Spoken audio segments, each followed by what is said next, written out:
Somewhere in the hills of Benalmádena, about 30 kilometers from Malaga city, lies a hidden castle that looks like a ship straight out of a Pirates of Caribbean movie. But what you are seeing in this video isn't a ship, it's a stunning piece of architecture born from one man's obsession with Columbus. And no, it wasn't designed by an architect, just a doctor and two bricklayers. That's it. Every single corner is Instagram worthy, and yet most people visiting Spain have no idea this place even exists. And today I'm going to explore it using nothing but public transportation, a bit of walking, and a total budget of around 20 euros for two This is people. Torremuelle So now. join me Now as heading I to explore Centro. this hidden masterpiece.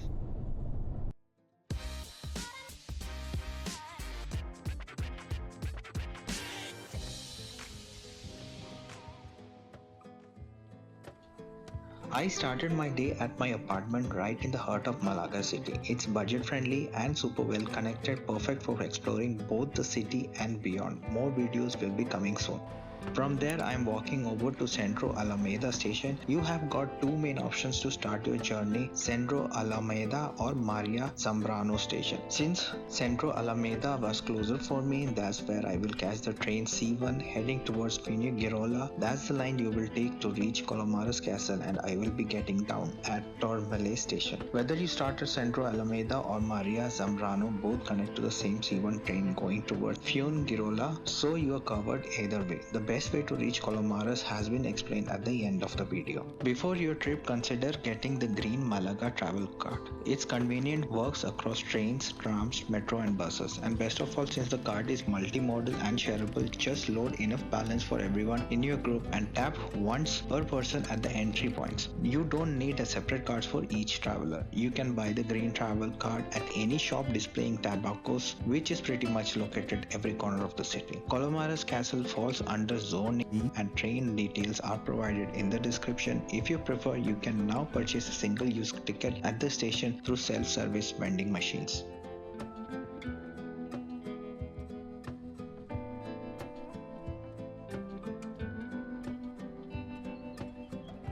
I have reached Malaga Centro Alameda, which is a pretty small station but usually quite crowded. When you enter, if you are traveling with others, you need to tap same green travel card twice, one tap per person to get through the gates. Here comes the train now. It's super crowded today, so I didn't get much video footage inside, but trust me, it's a typically busy ride during peak times.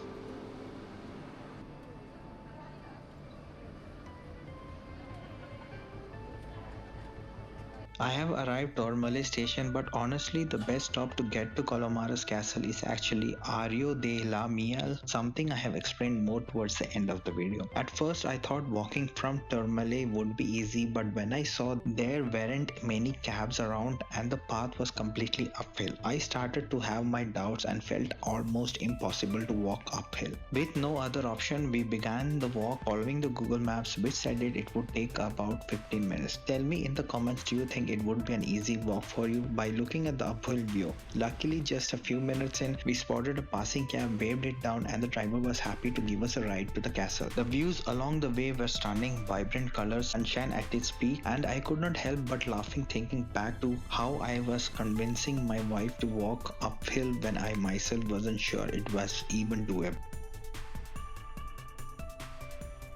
The cab cost us around 7 euros, and the driver kindly gave us his contact number in case we wanted a ride back. I will share that number with you too, so if you want to take a cab, you can just give him a call.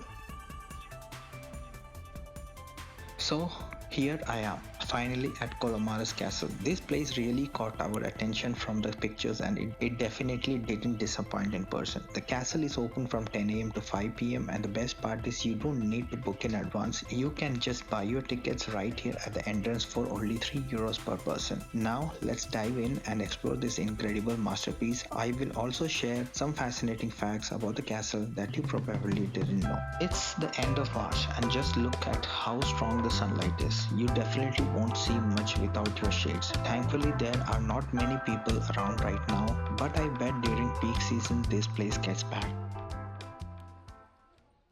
Now let me show you the castle.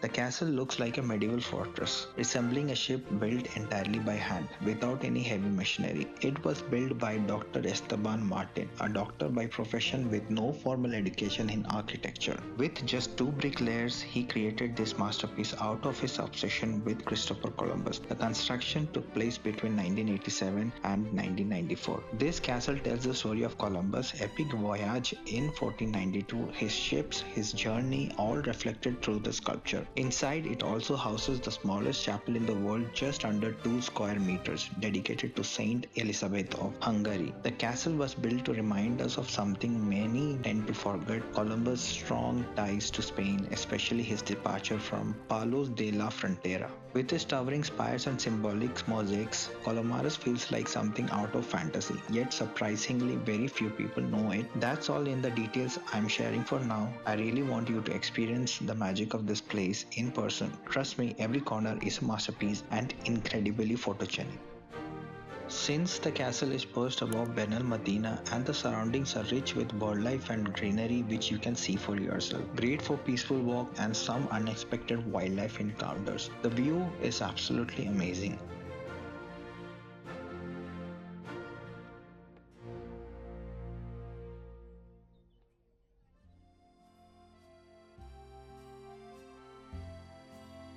Inside the castle grounds, there is a cozy little cafe and clean washrooms, perfect for taking a break from the heat before you head back. After you have rested, you can either explore more of Benalmádena town or make your way back to Malaga. Either way, it's a great spot to recharge and soak in the views. Alright, it's time to head back. I am returning from Benalmádena via Arroyo de la Miel, but just a heads up, taxis can be tricky to find here, so there is a chance I will have to hike a bit uphill. Thankfully, the views make up for it, which is absolutely stunning. And here's a tip you don't want to miss. You won't find taxis waiting outside Colomares Castle. It's a quiet area with hardly any traffic, so if you're planning to take a cab back, save the number of the local taxi service in advance. Trust me, it will save you from getting stuck under the hot sun or walking back when you are already tired. But just to keep things clear, let me quickly walk you through the step-by-step route to reach Colomares Castle so you won't miss a thing.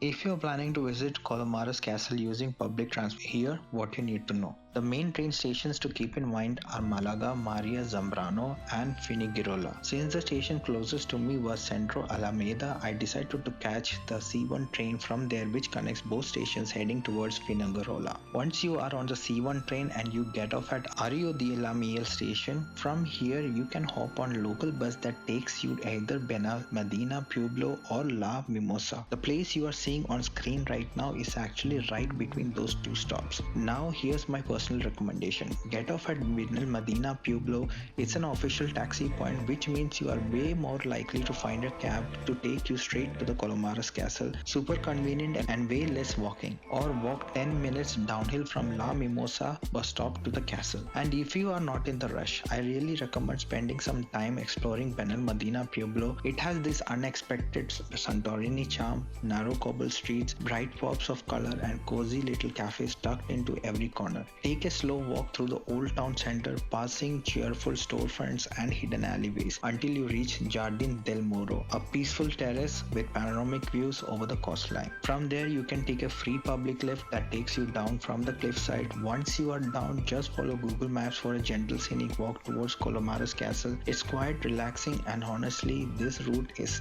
like a little hidden adventure of its own. But a better would be to start early, explore the city and the castle and return for the half of the day. You can use the same route or you can return to Torremuelle station, which is another train stop I got off, mentioned earlier in the video. From here, the path from Colomares Castle to Torremuelle station is downhill, and honestly walking scenic downhill is pretty easier rather than walking from Torremuelle to the castle. And if you're like me and enjoy a good walk, this route back is perfect. Once you reach Torremuelle, just hop on the C1 train, no transfer, no fuss. It goes directly to Maria, Zambrano and Centro, Alameda. Before you know it, you are right back in Malaga. In my case, I ended up taking a taxi directly from Benalmádena Pueblo to Malaga Maria Zambrano station. The local bus was delayed due to heavy traffic and I didn't want to waste time hopping between buses and trains. The taxi ride took around 40 minutes and costed me exactly 40 euros, which I did say was pretty reasonable, especially considering the comfort and the time saved. Plus the scenic drive along the coast made it totally worth it. I hope this video gives you a clear idea of how to reach Colomares Castle using public transportation with all the route options and little tips to make your journey smoother. If you have enjoyed this video, hit that like button and subscribe for more travel content. It really helps me making videos like this. Thanks for watching and I will see you in the next one.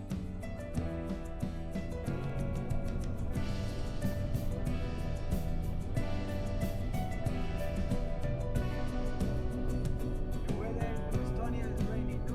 And snow? Sometimes. On average it goes -10. Minus 10. Sometimes maximum minus. This is Torremuelle. This is Malaga. It's together.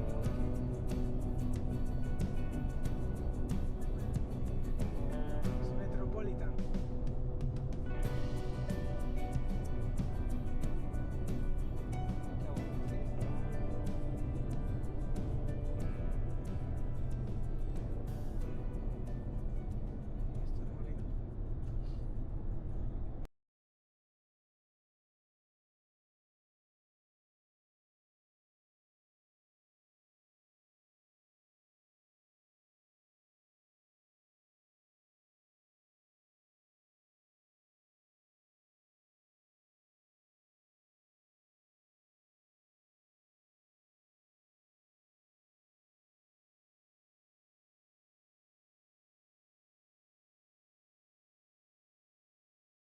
B